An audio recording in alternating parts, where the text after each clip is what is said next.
Pozdrav Frontliners, ja se zovem Noa, a danas ćemo učiti o Noinoj priči.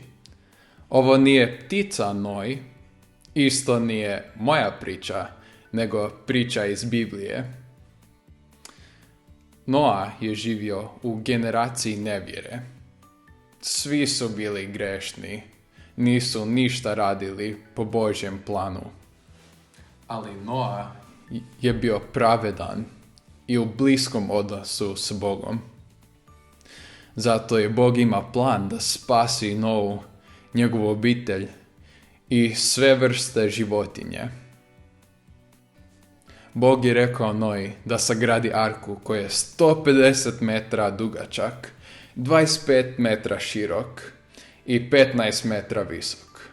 Ja imam 2 metra, a ni ja nisam toliko visok. Znači, ovo je ogromna arka.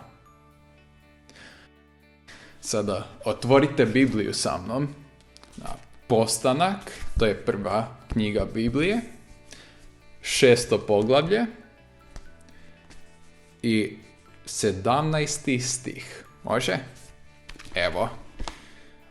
Bog je rekao: a ja ću pustiti poplavne vode na zemlju, da ih unište sve što diše, sve što je na zemlji umrijeće.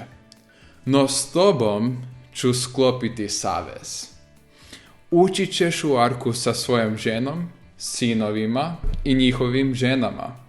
U arku uvedi po 2 od svih bića, mužjaka i ženku, pa ćeš s tobom preživjeti.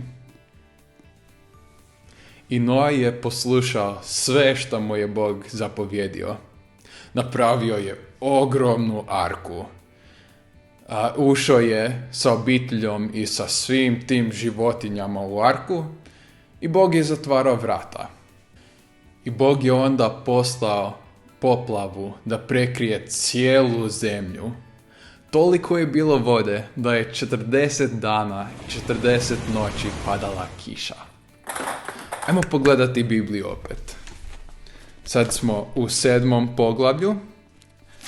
Evo, 23. stih. Piše: Bog je uništio svako živo biće na zemlji. Ljude, životinje, stvorenja što gmižu po tlu i ptice. Bili su izbrisani s lica zemlje. Ostao je samo Noa i oni koji su bili s njim u arci. I tako je Noa plovio na smrdljivim zoološkom vrtu. Čiča miča, gotova je priča. Vidimo se.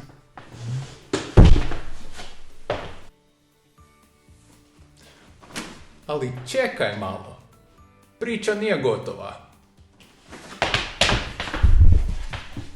Koliko se ja sjećam, poplava je prestala.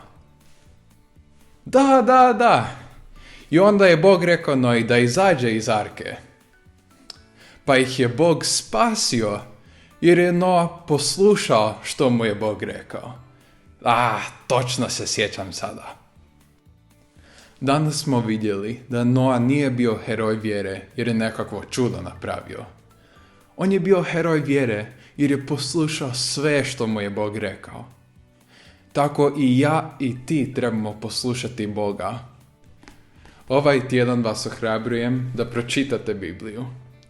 Tako možete naučiti kako trebate biti poslušni Bogu. Frontliners, moji dragi prijatelji, vidimo se!